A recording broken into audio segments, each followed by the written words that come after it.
Subscribe to our YouTube channel and press the bell icon to get the latest updates. नमस्कार। कार्यक्रम में उपस्थित मंत्रिपरिषद के मेरे साथी स्वास्थ्य मंत्री मनसुख मांडविया जी,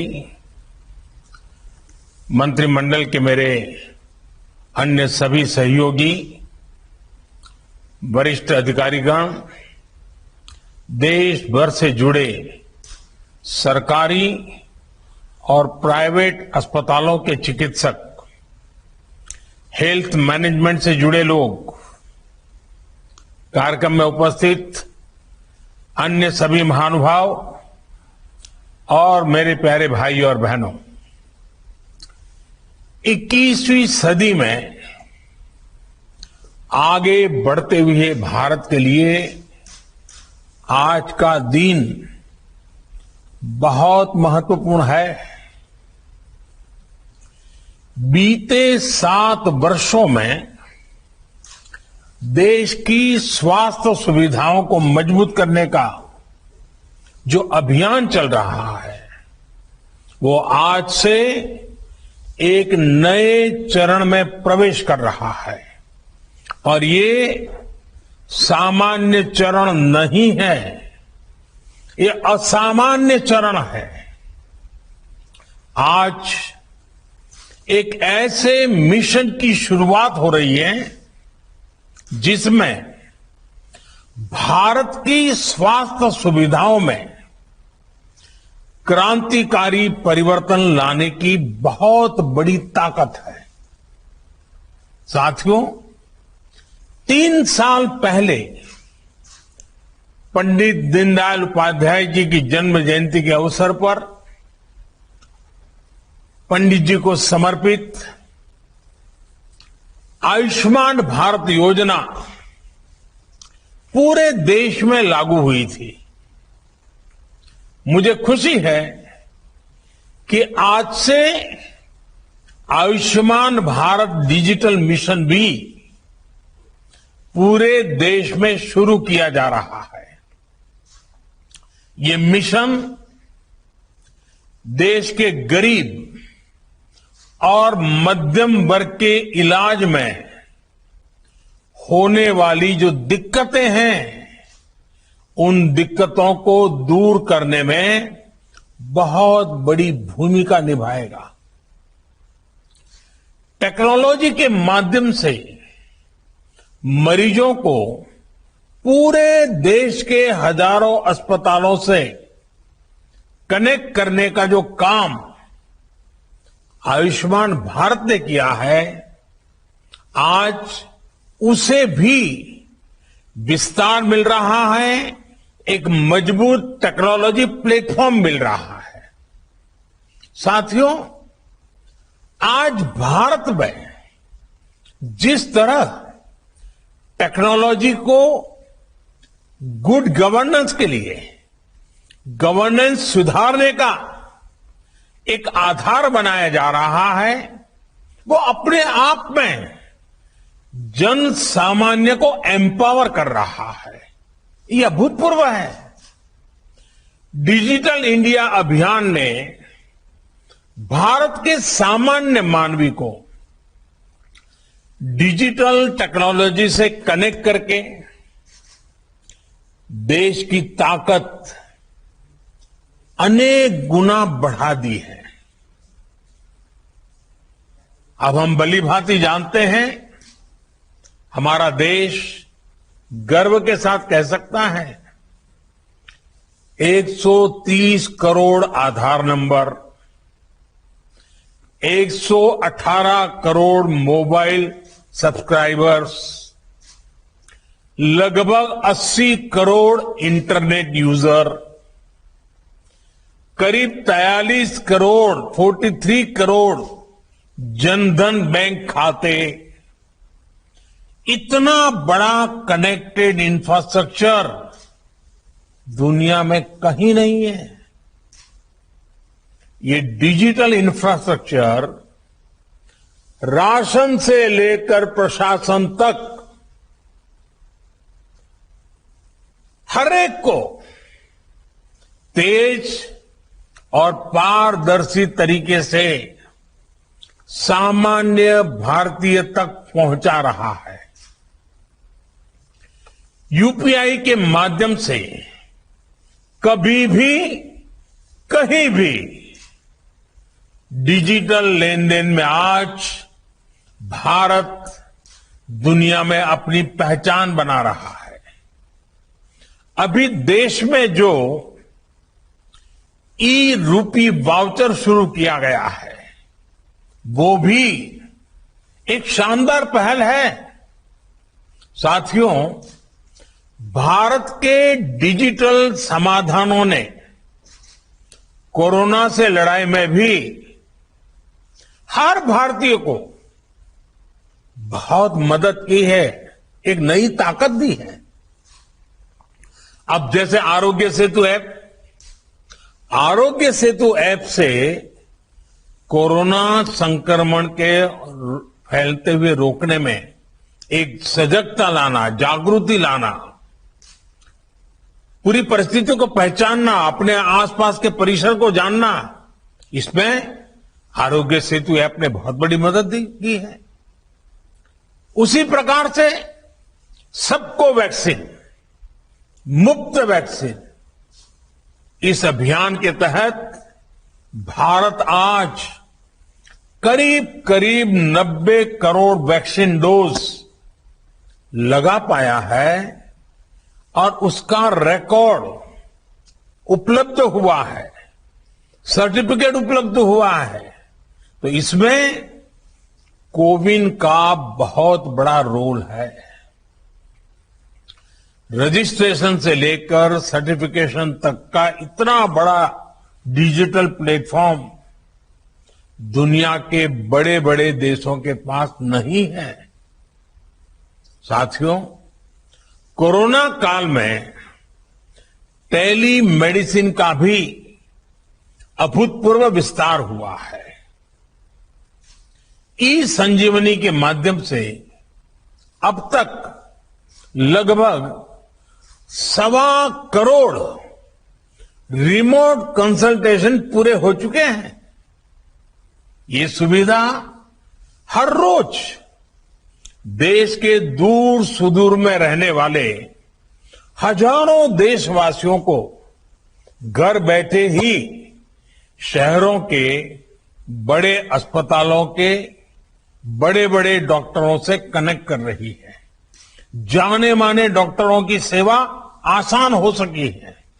मैं आज इस अवसर पर देश के सभी डॉक्टरों, नर्सेस और मेडिकल स्टाफ का हृदय से बहुत आभार व्यक्त करना चाहता हूं। चाहे वैक्सीनेशन हो, कोरोना के मरीजों का इलाज हो, उनके प्रयास कोरोना से मुकाबले में देश को बड़ी राहत दे पाए हैं, बहुत बड़ी मदद कर पाए हैं। साथियों, आयुष्मान भारत पीएम जय ने गरीब के जीवन की बहुत बड़ी चिंता दूर की है। अभी तक 2 करोड़ से अधिक देशवासियों ने इस योजना के तहत मुफ्त इलाज की सुविधा का लाभ उठाया है और इसमें भी आधी लाभार्थी हमारी माताएं हैं, हमारी बहनें हैं, हमारी बेटियां हैं। ये अपने आप में सुकून देने वाली बात है, मन को संतोष देने वाली बात है। हम सब जानते हैं हमारे परिवारों की स्थिति। सस्ते इलाज के अभाव में सबसे अधिक तकलीफ देश की माताएं बहनें ही उठाती हैं। घर की चिंता, घर के खर्चों की चिंता, घर के दूसरे लोगों की चिंता में हमारी माताएं बहनें अपने ऊपर होने वाले इलाज के खर्च को हमेशा टालती रहती है, लगातार टालने की कोशिश करती है। वो ऐसा ही कहते हैं, नहीं हाँ अब ठीक हो जाएगा, नहीं नहीं अब ये तो एक दिन का मामला है, नहीं नहीं ऐसे ही एक पुड़िया ले लेंगे तो ठीक हो जाएगा। क्योंकि मां का मन है ना, वे दुख झेल लेती है, लेकिन परिवार पर कोई आर्थिक बोझ आने नहीं देती है। साथियों, जिन्होंने आयुष्मान भारत के तहत अभी तक इलाज का लाभ लिया है या फिर जो उपचार करा रहे हैं, उनमें से लाखों ऐसे साथी हैं जो इस योजना से पहले अस्पताल जाने की हिम्मत ही नहीं जुटा पाते थे, टालते रहते थे, वो दर्द सहते थे, जिंदगी की गाड़ी किसी तरह खींचते रहते थे, लेकिन पैसे की कमी की वजह से अस्पताल नहीं जा पाते थे। इस तकलीफ का एहसास ही हमें भीतर तक झकझोर देता है। मैं ऐसे परिवारों से मिला हूं इस कोरोना काल में, और उसके पहले ये आयुष्मान की जब जो लोग सेवाएं लेते थे, कुछ बुजुर्ग ये कहते थे कि मैं इसलिए उपचार नहीं कराता था क्योंकि मैं अपने संतानों पर कोई कर्ज छोड़ करके जाना नहीं चाहता था। कुछ सहन कर लेंगे, हो सकता है जल्दी जाना पड़े, ईश्वर बुला ले तो चले जाएंगे, लेकिन बच्चों पर, संतानों पर कोई आर्थिक कर्ज छोड़ करके नहीं जाना है, इसलिए उपचार नहीं कराते थे। और यहां इस कार्यक्रम में उपस्थित हमसे ज्यादातर ने अपने परिवार में, अपने आसपास ऐसे अनेकों लोगों को देखा होगा। हमसे ज्यादातर लोग इसी तरह की चिंताओं से खुद भी गुजरे हैं।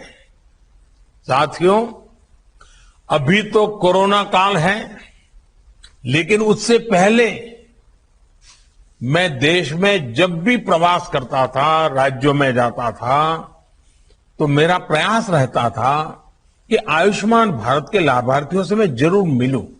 मैं उनसे मिलता था, उनसे बातें करता था, उनके दर्द, उनके अनुभव, उनके सुझाव मैं उनसे सीधा लेता था। ये बात वैसे मीडिया में या और सार्वजनिक रूप से ज्यादा चर्चा में नहीं आई, लेकिन मैंने इसको अपना नित्य क्रम बना दिया था। आयुष्मान भारत के सैकड़ों लाभार्थियों से मैं खुद रूबरू मिल चुका हूं, और मैं कैसे भूल सकता हूं उस बूढ़ी मां को जो बरसों तक दर्द सहने के बाद पथरी का ऑपरेशन करा पाई, वो नौजवान जो किडनी की बीमारी से परेशान था, किसी को पैर में तकलीफ, किसी को रीढ़ की हड्डी में तकलीफ, उनके चेहरे मैं कभी भूल नहीं पाता हूं। आज आयुष्मान भारत ऐसे सभी लोगों के लिए बहुत बड़ा संबल बनी है। थोड़ी देर पहले जो फिल्म यहां दिखाई गई, जो कॉफी टेबल बुक लॉन्च की गई, उसमें खास करके उन माताओं बहनों की चर्चा विस्तार से की गई है। बीते 3 सालों में जो हजारों करोड़ रुपए सरकार ने वहन किए हैं, उससे लाखों परिवार गरीबी के कुचक्र में फंसने से बचे हैं। कोई गरीब रहना नहीं चाहता है। कड़ी मेहनत करके गरीबी से बाहर निकलने के लिए हर कोई कोशिश करता है, अवसर तलाशता है। कभी तो लगता है कि हाँ बस अब कुछ ही समय में गरीबी से बाहर आ जाएगा, और अचानक परिवार में एक बीमारी आ जाए तो सारी मेहनत मिट्टी में मिल जाती है। फिर वो 5-10 साल पीछे उस गरीबी के चक्कर में फंस जाता है। बीमारी पूरे परिवार को गरीबी के कुचक्र से बाहर नहीं आने देती है। और इसलिए आयुष्मान भारत सहित हेल्थ केयर से जुड़े जो भी समाधान सरकार सामने ला रही है, वो देश के वर्तमान और भविष्य में एक बहुत बड़ा निवेश है। भाइयों और बहनों, आयुष्मान भारत डिजिटल मिशन अस्पतालों में प्रक्रियाओं को सरल बनाने के साथ ही ईज ऑफ लिविंग भी बढ़ाएगा। वर्तमान में अस्पतालों में टेक्नोलॉजी का जो इस्तेमाल होता है, वो फिलहाल सिर्फ एक ही अस्पताल तक या एक ही ग्रुप तक सीमित रहता है। नए अस्पताल या नए शहर में जब मरीज जाता है तो उसको फिर से उसी प्रक्रिया से गुजरना पड़ता है। डिजिटल हेल्थ रिकॉर्ड्स के अभाव में उसको सालों साल से चली आ रही फाइलें लेकर चलना पड़ता है। इमरजेंसी की स्थिति में तो ये भी संभव नहीं होता है। इससे मरीज और डॉक्टर दोनों का बहुत सा समय भी बर्बाद होता है, परेशानी भी ज्यादा होती है और इलाज का खर्च भी बहुत अधिक बढ़ जाता है। हम अक्सर देखते हैं कि बहुत से लोगों के पास अस्पताल जाते समय उनका मेडिकल रिकॉर्ड ही नहीं होता। ऐसे में जो डॉक्टरी जो परामर्श होता है, जांच होती है, वो उसको बिल्कुल जीरो से शुरू करनी पड़ती है, नए सिरे से शुरू करनी पड़ती है। मेडिकल हिस्ट्री का रिकॉर्ड न होने से समय भी ज्यादा लगता है, खर्च भी बढ़ता है और कभी कभी तो उपचार कॉन्ट्राडिक्टरी भी हो जाता है। और हमारे गांव देहात में रहने वाले भाई बहन तो इस वजह से बहुत परेशानी उठाते हैं। इतना ही नहीं, डॉक्टरों की कभी अखबार में एडवर्टाइजमेंट तो होती नहीं है। कानों कान बात पहुंचती कि भाई फलाने डॉक्टर अच्छे हैं, मैं गया था तो अच्छा हुआ।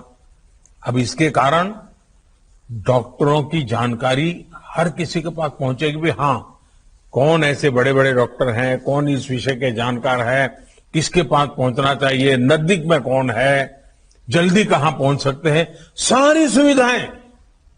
और आप जानते हैं, और मैं और एक बात कहना चाहूंगा, इन सभी नागरिकों को इस तरह की परेशानी से मुक्ति दिलाने में आयुष्मान भारत डिजिटल मिशन बड़ी भूमिका निभाएगा। साथियों, आयुष्मान भारत डिजिटल मिशन अब पूरे देश के अस्पतालों के डिजिटल हेल्थ सॉल्यूशंस को एक दूसरे से कनेक्ट करेगा। इसके तहत देशवासियों को अब एक डिजिटल हेल्थ आईडी मिलेगी। हर नागरिक का हेल्थ रिकॉर्ड डिजिटली सुरक्षित रहेगा। डिजिटल हेल्थ आईडी के माध्यम से मरीज खुद भी और डॉक्टर भी पुराने रिकॉर्ड को जरूरत पड़ने पर चेक कर सकता है। यही नहीं, इसमें डॉक्टर, नर्स, पैरामेडिक्स जैसे साथियों का भी रजिस्ट्रेशन होगा। देश के जो अस्पताल है, क्लिनिक है, लैब्स हैं, दवा की दुकानें हैं, ये सभी भी रजिस्टर होगी। यानी ये डिजिटल मिशन हेल्थ से जुड़े हर स्टेक होल्डर को एक साथ एक ही प्लेटफॉर्म पर लाएगा। साथियों, इस मिशन का सबसे बड़ा लाभ देश के गरीबों और मध्यम वर्ग को होगा। एक सुविधा तो यह होगी कि मरीज को देश में कहीं पर भी ऐसा डॉक्टर ढूंढने में आसानी होगी जो उसकी भाषा भी जानता है, समझता है और उसकी बीमारी के उत्तम से उत्तम उपचार का वो अनुभवी है।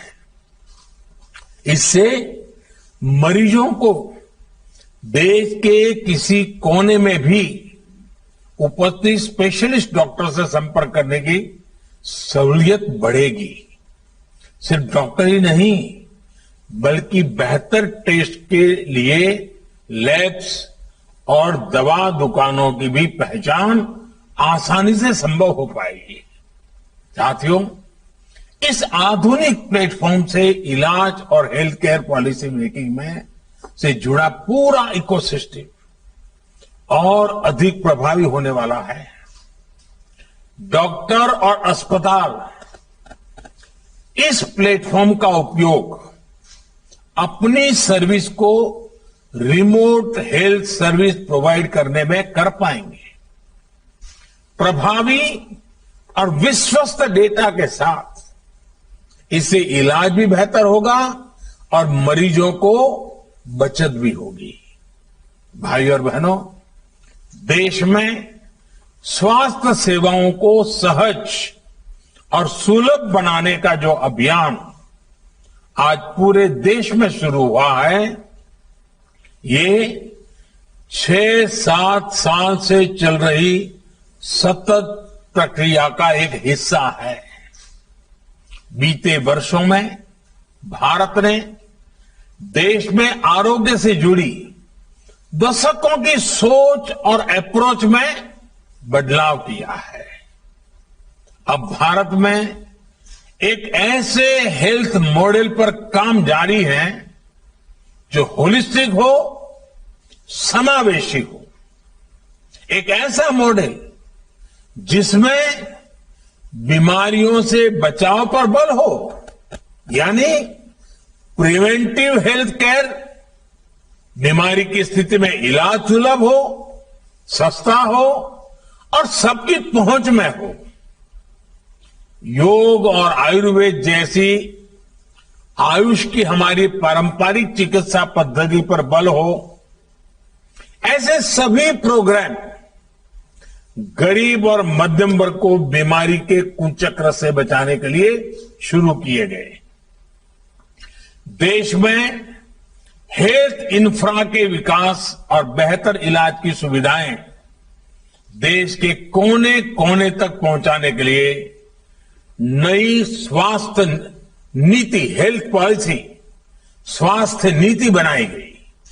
आज देश में एम्स जैसे बहुत बड़े और आधुनिक स्वास्थ्य संस्थानों का नेटवर्क भी तैयार किया जा रहा है। हर 3 लोकसभा क्षेत्र के बीच एक मेडिकल कॉलेज का निर्माण भी प्रगति पर है। साथियों, भारत में स्वास्थ्य सुविधाओं को बेहतर बनाने के लिए बहुत जरूरी है कि गांवों में जो चिकित्सा सुविधाएं मिलती हैं उनमें सुधार हो।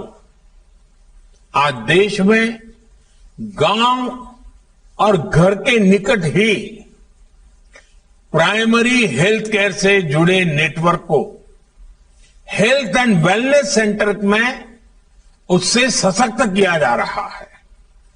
अभी तक ऐसे लगभग 80,000 सेंटर्स चालू हो चुके हैं। ये सेंटर्स रूटीन चेकअप और टीकाकरण से लेकर गंभीर बीमारियों की शुरुआती जांच और अनेक प्रकार के टेस्ट की सुविधाओं से लैस हैं। कोशिश ये है कि इन सेंटर्स के माध्यम से जागरूकता बढ़े और समय रहते गंभीर बीमारियों का पता चल सके। साथियों, कोरोना वैश्विक महामारी के इस दौर में मेडिकल इंफ्रास्ट्रक्चर के निर्माण को निरंतर गति दी जा रही है। देश के जिला अस्पतालों में क्रिटिकल केयर ब्लॉक्स का इंफ्रास्ट्रक्चर तैयार किया जा रहा है। बच्चों के इलाज के लिए जिला और ब्लॉक के अस्पतालों में विशेष सुविधाएं बन रही है। जिला स्तर के अस्पतालों में अपने ऑक्सीजन प्लांट्स भी स्थापित किए जा रहे हैं। साथियों, भारत के हेल्थ सेक्टर को ट्रांसफॉर्म करने के लिए मेडिकल एजुकेशन में भी अभूतपूर्व रिफॉर्म्स हो रहे हैं। 7-8 साल में पहले की तुलना में आज अधिक डॉक्टर्स और पैरामेडिकल मैन पावर देश में तैयार हो रही है। सिर्फ मैन पावर ही नहीं, बल्कि हेल्थ से जुड़ी आधुनिक टेक्नोलॉजी, बायोटेक्नोलॉजी से जुड़ी रिसर्च, दवाओं और उपकरणों में आत्मनिर्भरता को लेकर भी देश में मिशन मोड पर काम चल रहा है। कोरोना की वैक्सीन के डेवलपमेंट और मैन्युफैक्चरिंग में भारत ने जिस तरह अपना सामर्थ्य दिखाया है, वो हमें गर्व से भर देता है। स्वास्थ्य उपकरणों और दवाओं के कच्चे माल के लिए पीएलआई स्कीम से भी इस क्षेत्र में आत्मनिर्भर भारत अभियान को बहुत ताकत मिल रही है।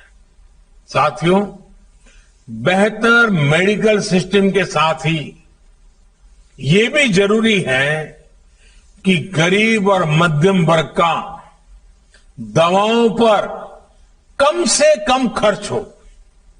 इसलिए केंद्र सरकार ने जरूरी दवाओं, सर्जरी के सामान, डायलिसिस जैसी अनेक सेवाओं और सामान को सस्ता रखा है। भारत में ही बनने वाली दुनिया की श्रेष्ठ जेनरिक दवाओं को इलाज में ज्यादा से ज्यादा उपयोग में लाने के लिए प्रोत्साहन दिया गया है। 8,000 से ज्यादा जन औषधि केंद्रों ने तो गरीब और मध्यम वर्ग को बहुत बड़ी राहत दी है। और मैं इस जन औषधि केंद्र से जो दवाइयां लेते हैं, ऐसे मरीजों से भी पिछले दिनों मुझे कई बार बात करने का मौका मिला और मैंने देखा है कुछ परिवार ऐसे उनको डेली कुछ दवाइयां लेनी पड़ती हैं, कुछ उम्र में कुछ बीमारियों के कारण। इस जन औषधि केंद्र के कारण ऐसे मध्यम वर्गीय परिवार के 1,000, 1,500, 2,000 रुपया हर महीना बच रहा है। साथियों, एक संयोग ये भी है कि आज का ये कार्यक्रम वर्ल्ड टूरिज्म डे पर आयोजित हो रहा है। कुछ लोग सोच सकते हैं कि हेल्थ केयर के प्रोग्राम का टूरिज्म से क्या लेना देना, लेकिन हेल्थ का टूरिज्म के साथ एक बड़ा मजबूत रिश्ता है, क्योंकि जब हमारा हेल्थ इंफ्रास्ट्रक्चर इंटीग्रेटेड होता है, मजबूत होता है, तो उसका एक सकारात्मक प्रभाव टूरिज्म सेक्टर पर भी पड़ता है। क्या कोई टूरिस्ट ऐसी जगह जाना चाहेगा जहां किसी इमरजेंसी में इलाज की बेहतर सुविधाएं न हो? और कोरोना के बाद से तो अब ये और भी महत्वपूर्ण हो गया है। जहां वैक्सीनेशन जितना ज्यादा होगा, टूरिस्ट वहां जाने में उतना ही सेफ महसूस करेंगे। और आपने देखा होगा, हिमाचल हो, उत्तराखंड हो, सिक्किम हो, गोवा हो, ये जो हमारे टूरिस्ट डेस्टिनेशन वाले राज्य हैं, वहां बहुत तेजी से, अंडमान निकोबार हो, बहुत तेजी से वैक्सीनेशन को बल दिया गया है, क्योंकि टूरिस्टों के लिए मन में एक विश्वास पैदा हो। आने वाले वर्षों में ये बात निश्चित है कि सारे फैक्टर और भी मजबूत होंगे। जिन जिन जगहों पर हेल्थ इंफ्रा बेहतर होगा, वहां टूरिज्म की संभावनाएं और ज्यादा बेहतर होगी। यानी हॉस्पिटल और हॉस्पिटैलिटी और एक दूसरे के साथ मिलकर चलेंगे। साथियों, आज दुनिया का भरोसा भारत के डॉक्टर्स और हेल्थ सिस्टम पर लगातार बढ़ रहा है। विश्व में हमारे देश के डॉक्टरों ने बहुत इज्जत कमाई है। भारत का नाम ऊंचा किया है। दुनिया के बड़े बड़े लोगों के साथ आप पूछोगे तो कहेंगे हाँ, मेरा एक डॉक्टर तो हिंदुस्तानी है। यानी भारत के डॉक्टरों की नामना है। भारत के इंफ्रास्ट्रक्चर अगर मिल जाए तो दुनिया से हेल्थ के लिए भारत आने वालों की संख्या बढ़नी बढ़नी है। इंफ्रास्ट्रक्चर की कई मर्यादाओं के बीच भी लोग भारत में ट्रीटमेंट कराने के लिए आते हैं और उसकी कई के भी तो बड़ी इमोशनल कथाएं हमें सुनने को मिलती। छोटे छोटे बच्चे हमारे अड़ोस पड़ोस के देशों से भी जब यहां आते हैं, स्वस्थ होकर के जाते हैं, पूरा परिवार खुश, उस देश में भी खुशियां फैल जाती है। साथियों, हमारे vaccination program, CoWIN technology platform और फार्मा सेक्टर ने हेल्थ सेक्टर में भारत की प्रतिष्ठा को और बढ़ाया है। जब आयुष्मान भारत डिजिटल मिशन द्वारा टेक्नोलॉजी की नई व्यवस्थाएं विकसित होगी तो दुनिया के किसी भी देश के मरीज को भारत के डॉक्टरों से कंसल्ट करने, इलाज करने, अपनी रिपोर्ट उन्हें भेजकर परामर्श लेने में बहुत आसानी हो जाएगी। निश्चित तौर पर इसका प्रभाव हेल्थ टूरिज्म पर भी पड़ेगा। साथियों, स्वस्थ भारत का मार्ग आजादी के अमृत काल में भारत के बड़े संकल्पों को सिद्ध करने में, बड़े सपनों को साकार करने के लिए बहुत जरूरी है। इसके लिए हमें मिलकर अपने प्रयास जारी रखने होंगे। मुझे विश्वास है चिकित्सा क्षेत्र से जुड़े सभी व्यक्ति, हमारे डॉक्टर्स, पैरामेडिक्स, चिकित्सा संस्थान इस नई व्यवस्था को तेजी से आत्मसात करेंगे। एक बार फिर आयुष्मान भारत डिजिटल मिशन के लिए मैं देश को बहुत बहुत शुभकामनाएं देता हूं। बहुत बहुत धन्यवाद।